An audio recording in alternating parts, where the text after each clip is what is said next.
Dans cette entrevue, Diane a le plaisir de nous présenter Jonathan Bérubé de Maxime Coiffure, l'un des plus vieux et importants salons de coiffure de Québec à Place Sainte-Foy.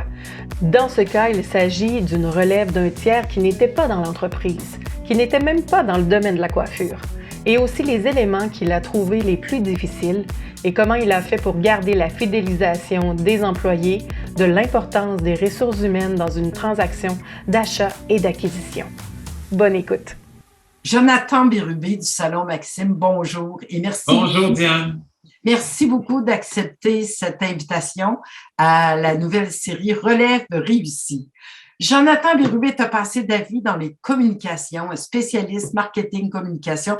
Tu as toujours ton agence d'ailleurs, mais il y a presque 2 ans déjà, tu as décidé d'acheter le salon Maxime à Place Sainte-Foy, un salon le plus ancien, le plus reconnu dans la région de Québec. Qu'est-ce qui a fait que tu as décidé d'acheter un salon de coiffure et ce salon de coiffure? Hey mon Dieu, moi, comme tu merci beaucoup d'abord. Je suis très content de faire partie de la journée aujourd'hui. C'est vraiment le fun, c'est vraiment intéressant. La première raison pourquoi, en fait, on a acquis, c'est une opportunité. C'est vraiment une opportunité qui s'est présentée à nous. Initialement, j'étais l'agence de communication du Salon Maxime.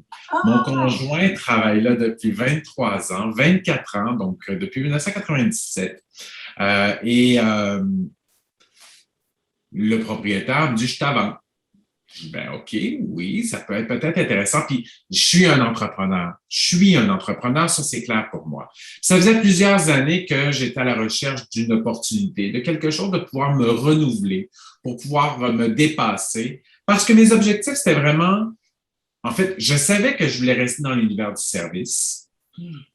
J'étais intéressé à me développer dans le commerce aussi du détail, le commerce, pas le commerce de détail, mais la distribution, c'est un peu le commerce de détail, c'est un domaine-là. Je voulais avoir une entreprise qui dépasse l'entrepreneur. Parce que quand on a une agence de communication, on peut avoir le nom qu'on veut de l'agence, mais c'est souvent les gens. C'est les gens qui font toute la différence. Et quand on a acquis le Salon Maxime, puis moi, par l'histoire que je connais du Salon Maxime, le Salon Maxime, c'est, oui, les coiffeurs, c'est des gens extraordinaires, mais au-delà des coiffeurs, c'est un salon extraordinaire. Il y a une notoriété, il est reconnu. Il est reconnu partout. Je vais faire une petite anecdote. Quand j'étais jeune, je viens du Bas-Saint-Laurent et à Saint-Pascal-de-Kamouraska, j'entendais même quand j'étais jeune, j'avais 10 ans, des gens dire « Moi, je vais me faire coiffer au Salon Maxime ». Je ne savais pas c'était quoi à l'époque, mais aujourd'hui, je comprends encore plus c'est quoi.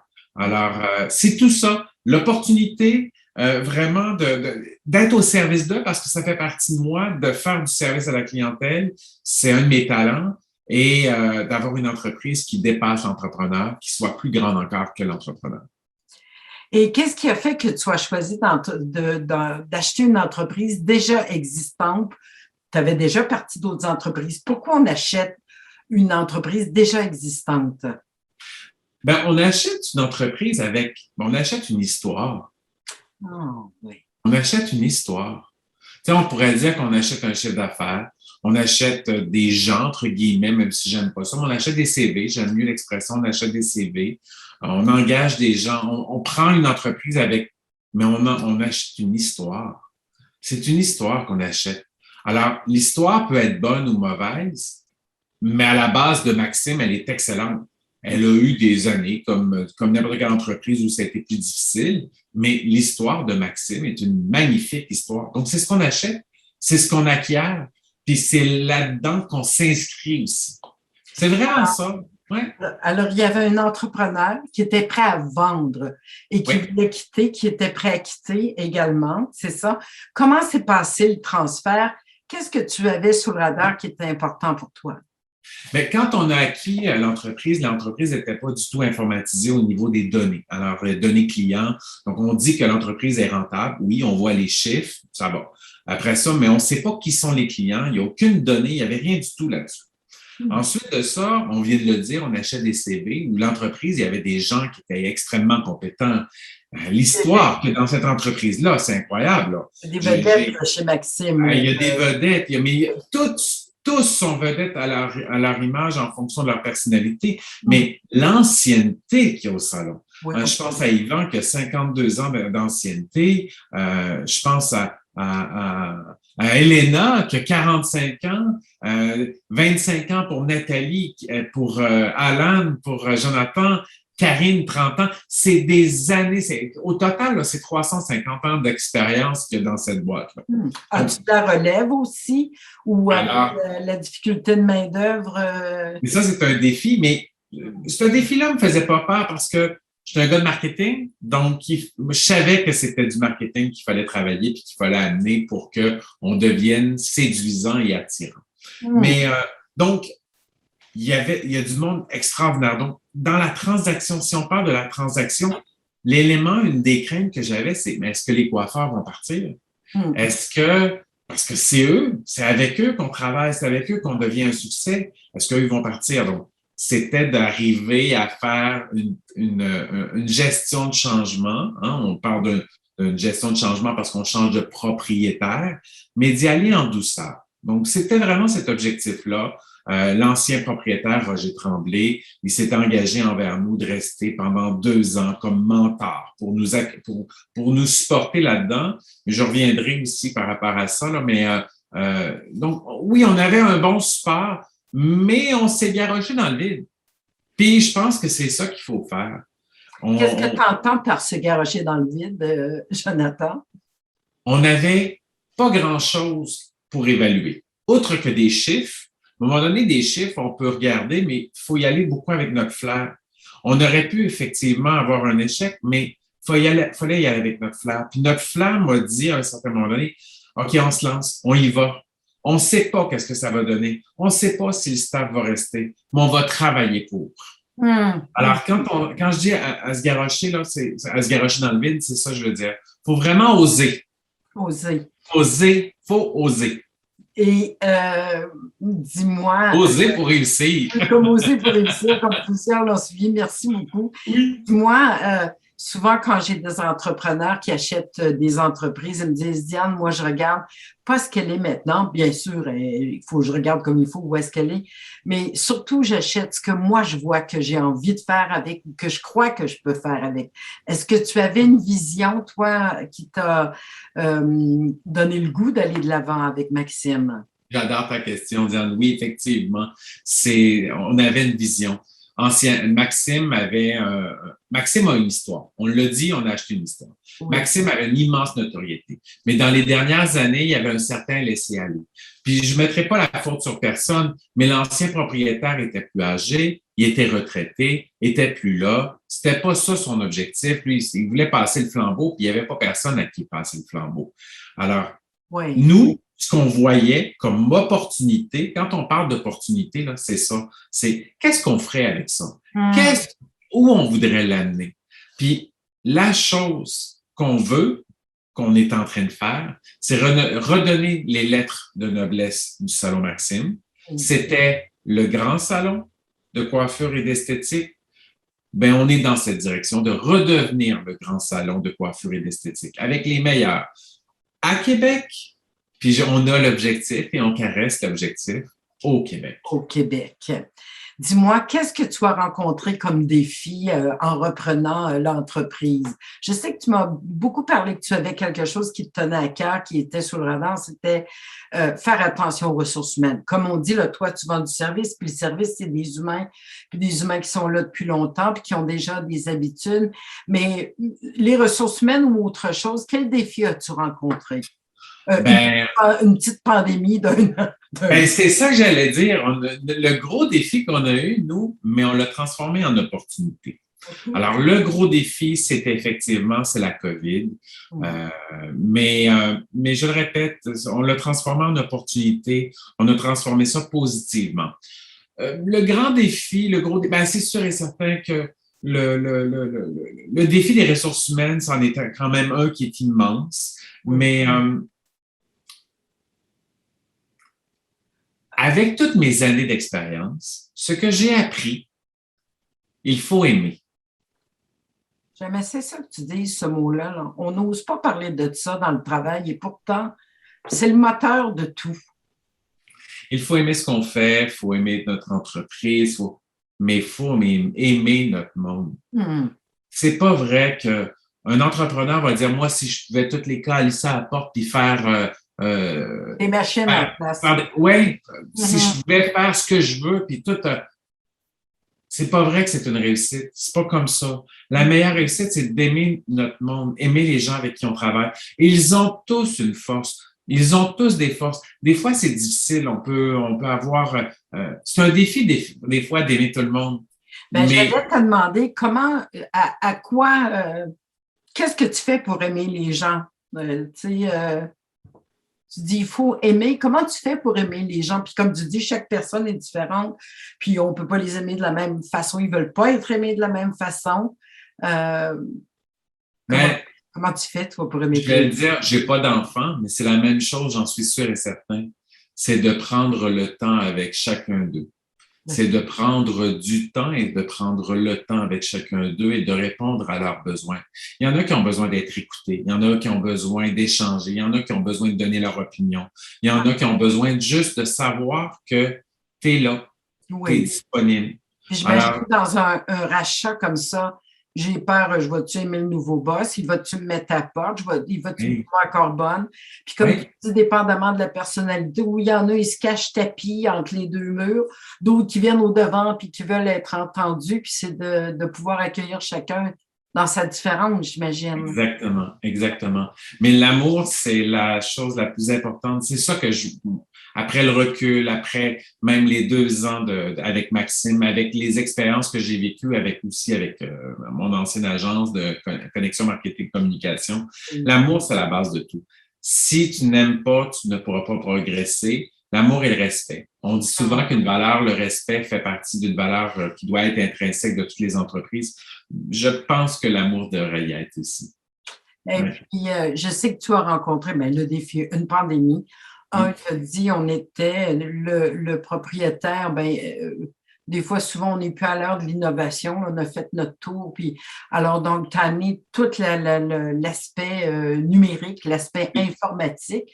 Souvent, ça crée vraiment, c'est une gestion du changement qui n'est pas facile. Comment ça s'est vécu chez vous? Le premier gros changement qu'on a vécu, c'est l'informatisation et les changements de méthode par rapport à l'informatisation. On ne changera pas comment couper des cheveux. On ne changera pas comment on fait une coloration, comment on fait des mèches. C'est pas mon talent de toute façon. Donc, on a changé tout le à côté. Alors ça, c'est un gros changement, mais quand je dis que la pandémie qu'on a vécue a été une opportunité, mais on n'avait pas le choix avec la pandémie de s'informatiser parce que tout salon, toute entreprise de service qui reçoit du monde, on doit effectivement avoir pas des relevés, mais il faut avoir faut avoir leur nom, faut avoir les noms et les coordonnées de chaque individu qui viennent pour une trace, voilà. Alors, un historique, nourrir, puis personnaliser aussi nos relations. Par rapport des choses par la suite, effectivement, mais le premier abord, c'était, si on a un cas COVID, il faut être capable de rappeler tous nos clients qui étaient là pendant cette période-là. Donc, il y avait cette gestion de COVID-là. Donc, oui. Non, c'est beau. Alors, l'informatique, les ressources humaines, ça s'est bien passé le transfert. Le propriétaire est parti, mais il est resté comme mentor. Oui. Un mentor que tu sois, j'allais dire que tu sois trop souvent entre les pattes ou un mentor à la demande? On dit souvent, moi j'entendais souvent quand tu fais l'acquisition d'une entreprise, il faut que l'entrepreneur reste là. Il faut qu'il soit avec toi. Ça, j'ai entendu ça beaucoup. J'ai eu le meilleur. Il était là juste à ma demande. Et c'est ça qui fait que c'était le meilleur, juste à ta demande. Exactement. Laisse-moi la prendre. Si j'ai de quoi, je te lève la main, je te pose une question. Et si lui, parce qu'il est toujours en connexion avec plein de monde, si lui entend quelque chose, il dit attends un petit peu, il faudrait qu'on se voit. C'est arrivé. Alors, oui, okay, on a vraiment travaillé de cette façon-là, puis pour que, il peut pas avoir 2 directeurs généraux. Il y en a juste un. Il y a juste un patron en quelque sorte. Puis, oui, je peux me tromper, mais il était là justement pour surveiller mes arrières, pour me protéger, pour me protéger. Excellent. Il était là pour nous protéger. Alors, il s'est occupé de nous pour que la transition aille bien, mais une transition présente-absente. Donc, juste suffisamment là. Puis, Selon c'est la chose que je suis très content. Il a écouté tes besoins à toi. Oui, oui, Ah, au fur et à excellent. mesure. Ça, c'est ce que tu appelles avoir le meilleur mentor. Oui. Tu me l'as vendu, donne-moi les clés, reste pas loin, je t'appelle à demande. Ou si tu entends quelque chose que tu penses que je devrais recadrer, Exactement, tu m'appelles. exactement. Ah, c'est excellent ça, parce que souvent les cédants, tu sais, j'accompagne aussi beaucoup les gens qui cèdent, puis ça, c'est difficile de partir, de laisser. Qu'est-ce que tu as fait pour le rassurer? C'était quelqu'un de confiant ou tu as fait quelque chose? C'était quelqu'un de confiant. C'était quelqu'un Puis de confiant. lors de mes gros changements ou lors des grosses étapes, il était présent. Il était Il était prêt. présent pour nous, mais en même temps pour rassurer l'équipe, pour dire oui, ils sont bons, ils sont corrects, ils font la bonne chose, c'est comme ça. Moi, j'ai pas le courage, j'avais pas l'énergie, mais eux autres le font. C'est ça qu'il fallait qu'il soit fait. Il y a quelque chose qui, dans mon oreille, tu dis, il était là pour nous. C'est intéressant parce que souvent dans un transfert, j'entends le vendeur, il était là pour moi si j'avais besoin, mais toi, tu utilises le nous. C'est intéressant. Oui. C'est qui ce nous-là? L'équipe. Ah, OK. Tu le files déjà. Oui. Déjà. Ouais, c'est pour nous tous, hein. C'est vraiment pour nous tous parce que Ah. une entreprise, il y a un leader, Oui. quelqu'un qui est là pour donner une direction, mais une entreprise, c'est pas juste une seule personne, c'est une équipe. Est-ce Donc, qu'il y a encore le droit de venir, de se promener dans le salon et de parler oui. à quoi faire? Jamais je pourrais y enlever ce droit-là. Jamais je vais y enlever ce droit-là. Je pense qu'il fait partie de l'histoire que j'ai achetée. C'est un plus pour tout le monde, c'est pas une menace pour toi. Non, absolument pas. C'est pas du tout une menace. Non, loin de là. Non, je pense que c'est même, non, il faut être très confortable. Il fait partie de l'histoire. Est-ce qu'il y a un aspect qui a été plus difficile? Un aspect plus difficile, Bien, plus difficile qu'une pandémie, c'est difficile. Mettons qu'on la met de côté, celle-là, elle est spéciale. Finances, ressources d'arriver, informatiques, le type d'entreprise, la clientèle. Moi, je dis que la chose la plus difficile, c'est les ressources humaines, effectivement, c'est un dossier qui est extrêmement difficile, surtout avec la pénurie de main-d'œuvre qu'on vit. Oui. On la vit là. On est vraiment en plein dedans. Donc, oui, c'est un élément difficile. Est-ce que c'est difficile? Oui, mais il faut se relever les manches. Ça fait partie de la vie. Maintenant, comment j'affronte ça? On est une équipe, on est ensemble, on travaille tout le monde ensemble. S'il nous manque quelqu'un, on va serrer les coudes encore plus, nous qui sommes ensemble, puis on va faire le travail, puis on va réussir. Alors, mais sinon, qu'est-ce qui est plus... Oui, qu'est-ce qui a été dans le transfert le plus difficile ou dans la reprise de l'entreprise?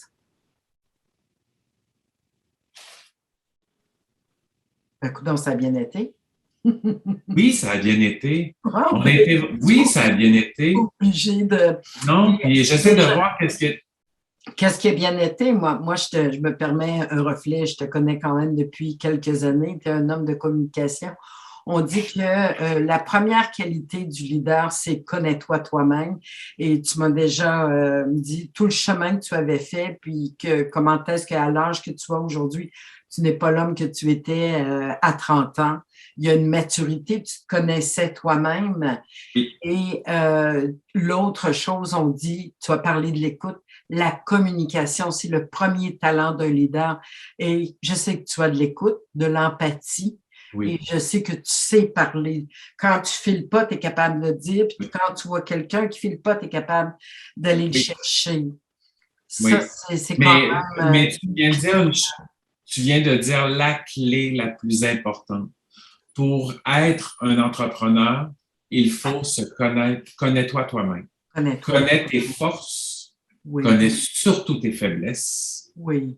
Surtout tes faiblesses. Puis après, connais surtout aussi les faiblesses et tes menaces. C'est pas la même chose une menace qu'une faiblesse. Quelle distinction? Tes patterns, c'est la même chose que des patterns amoureux, hein. C'est Oui. quoi tes patterns? Quand tu vis une épreuve, comment tu te relèves de ça? Alors, souvent, un entrepreneur, il veut aller vite, hein? Il bouge vite. Quand moi, je bougeais effectivement très vite. Mais ce que j'ai appris lorsque je vis une épreuve, c'est de ralentir, d'arrêter même, pour mieux analyser, pour mieux regarder qu'est-ce qui se passe, pour voir finalement qu'est-ce que je vais prendre comme décision. Parce que ça ne sert à rien de prendre une décision directement sur l'instantané. Elle est toujours mauvaise de toute façon. Tu t'arrêtes, tu écoutes comment tu te sens, qu'est-ce qui est heurté, tu consultes. Oui, voilà, c'est ça, j'allais dire. Oui, tu regardes, c'est ça. Oui, on le dit tout le temps, ne restez pas seul, un coach, un mentor, un ami, un autre entrepreneur, des employés, on échange toujours plus d'idées dans plus de têtes. Puis, tu es bien dans ta peau, tu n'as pas peur des idées de tes autres. Puis, tu as dit, je veux une entreprise plus grande que moi. Fait que ça ne te fait pas peur d'avoir des gens autour de toi qui ont même des meilleures idées. Oui. Ça, tu me l'as déjà dit. Tu as dit, je suis enrichi. Wow! Super! Oui. Je voulais une entreprise plus grande que moi, c'en est une, elle est plus grande que moi. Les gens autour de moi, j'avais pas peur d'eux, effectivement, loin de là. On est meilleurs ensemble, on est meilleurs en groupe. L'idée d'à côté, même si c'est pas la mienne, c'est pas important. Elle est bonne et bénéfique pour l'entreprise. Elle va donc être bonne pour tout le monde. Super. Alors, dis-moi, quel est le résultat? Je viens de dire un défi que j'ai, c'est un défi que j'ai présentement. OK. Puis un défi avec c'est une entreprise, son modèle, il y avait le propriétaire, une personne, puis toutes les autres. OK. Hein? On comprend? Moi, le capitaine, puis tous les soldats. Tout le monde. Tous les soldats. Une structure organisationnelle très aplatie. Exactement. Mais ça fait que tout le monde s'en vient vers toi quand il y a quelque chose. Oui, exactement. Et donc, dès qu'on a acquis, moi, c'est un de mes objectifs, d'avoir des gens avec qui je pourrais créer une espèce de synergie pour que tout ne relève pas d'une seule personne, que les décisions ne relèvent pas que d'une personne. Mm-hmm. Ça, c'est mon souhait. Mais c'est un défi pour une entreprise qui n'a pas connu ça, qui avait juste un seul patron. Absolument. Absolument. Alors là, je dis non, c'est pas moi qui décide ce volet-là, c'était l'autre. Alors ça, c'est un défi organisationnel. C'est un défi qui est le fun. C'est un défi organisationnel. Mais changer une structure organisationnelle, c'est une gestion du changement. Ça s'accompagne d'une gestion du changement et de beaucoup de communication également. On dit que je suis un bon communicateur, mais il faudrait que je sois encore meilleur. Sincèrement, on a toujours des faiblesses. On a toujours l'opportunité de nous améliorer, même dans quelque chose que je peux être talentueux. Mais oui, effectivement, la communication est le nerf de la guerre. Ben, écoute, si je te demandais les résultats, donc, après presque 2 ans. Ben, les résultats, une croissance. Oui. Une croissance. Que tu attribues à quoi? On a eu une pandémie, tu es un nouvel acquéreur. Croissance, ça veut dire, à quoi tu l'attribues? Ben, je l'attribue à tous les efforts qu'on a faits. Dans le concret, redonner les lettres de noblesse au salon, de redevenir le salon ayant beaucoup de compétences. Pas qu'on ne l'avait pas, mais les gens l'avaient oublié ou les gens ne sentaient pas qu'à l'intérieur, c'est un travail d'équipe, que c'était pas du travail chacun pour soi, mais on travaille ensemble. Donc, la clientèle en parle, la clientèle le dit, parce que la clientèle le vit. Alors, je fais un reflet, mais comme je suis cliente aussi depuis des années, on sentait avant, c'était comme en silo. Chaque vedette avait sa chaise avec sa clientèle. On sent que c'est complètement, tu as brassé la mayonnaise. On entre dans une entreprise. On vit une expérience, puis tout le monde, c'est comme si tout à coup, au lieu de chacun jouer sa pièce de théâtre, tout le monde joue. Tu as accordé l'orchestre. Ça se sent comme expérience client. C'est vrai, tu as raison. Mais c'est drôle. À l'époque, quand j'avais acquis, l'objectif, c'est que je voulais que ça devienne un ballet. Tu me dis une pièce de théâtre, mais je voulais que ça devienne un ballet. Un ballet. Un vient, le travail de un a un impact sur l'autre. Sur l'autre. Donc, pour faire le chemin. Alors oui, donc, ça, je pense que ça, les gens l'ont vécu. Donc, la croissance est spécialiste en marketing, donc je comprends que tu as investi en marketing. J'ai investi en marketing, mais j'ai investi aussi sur l'équipe, sur les gens à l'interne, sur les façons, sur des formations, sur vraiment, on a travaillé, oui, le marketing, mais on investit sur l'entreprise et ses gens. Le sentiment... Informatique, ressources humaines, communication, changer l'expérience client, changer la relation avec le client, améliorer les relations avec les employés. Améliorer les relations entre les employés. Entre les employés. Pour améliorer le travail d'équipe. Oui. Donc, ça, c'est toutes les choses qu'on a. Les résultats, ils sont là. Ils sont vraiment là. Bravo, je te dis félicitations. Et dis-moi en terminant, qu'est-ce que tu donnerais comme conseil à un entrepreneur qui dit où je me pars ou je m'achète une entreprise déjà existante ou qui la acheter. Oui. Acheter parce qu'il y a des entreprises disponibles, parce qu'il y en a plein, parce qu'on achète une histoire. Oui. Donc, faut de l'amour. Oui. Faut aimer l'histoire, faut aimer l'histoire de l'entreprise, faut aimer les gens qui sont dedans. Connais-toi toi-même. Connais-toi. Oui. Sais où sont tes forces et sais bien t'entourer là où sont tes faiblesses, là où sont tes menaces. Excellent. Puis, aie de la passion. De la passion. De la passion, une vie. Alors, on a dit de la passion. On a dit une vision. On a dit accepter d'être bien entouré, de ne pas rester seul. Il ne faut pas rester seul. D'écouter les autres, oui. De prendre le temps de réfléchir, puis de communiquer avec soi-même, puis avec tout le monde. Exactement. Oui. Alors, qu'est-ce que je te souhaite pour la suite, Jonathan? J'oserais dire de la continuité. Oui. Puis des ressources humaines, comme tout le monde s'en cherche. Oui, qu'on souhaite des ressources humaines. Mais la continuité du bonheur. Moi, je souhaite continuer d'être heureux, continuer d'être bien là, de savoir que je suis toujours sur mon X. C'est ce que je me souhaite. J'aime ça que tu termines avec ça. Tu sais, quand je dis la mission de VigiCoaching, c'est d'aider les entrepreneurs à se développer une entreprise pour sa vie de rêve et non pas se péter les veines pour leur entreprise. Puis toi, c'est vraiment ce que tu as fait. Tu as développé une entreprise. J'entends que tu veux encore plus de temps. Ça va être le prochain défi. C'est le prochain défi.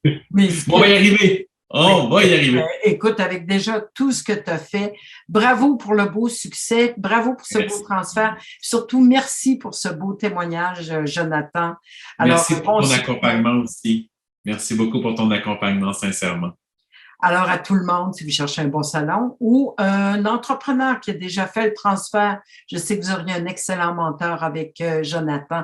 Je te remercie puis je te souhaite une belle fin de journée. Un grand plaisir, Diane. Merci beaucoup. À la prochaine. À bientôt. Vous êtes en processus de préparer votre relève, en train de vendre ou en train d'acheter, ou bien de passer le témoin, vous aimeriez être accompagné dans cette étape importante de votre vie? Prenez rendez-vous avec Diane Lépine, présidente de VigiCoaching, pour partager et voir quels pourraient être les éléments significatifs pour mieux vivre cette étape avec harmonie pour tous les parties.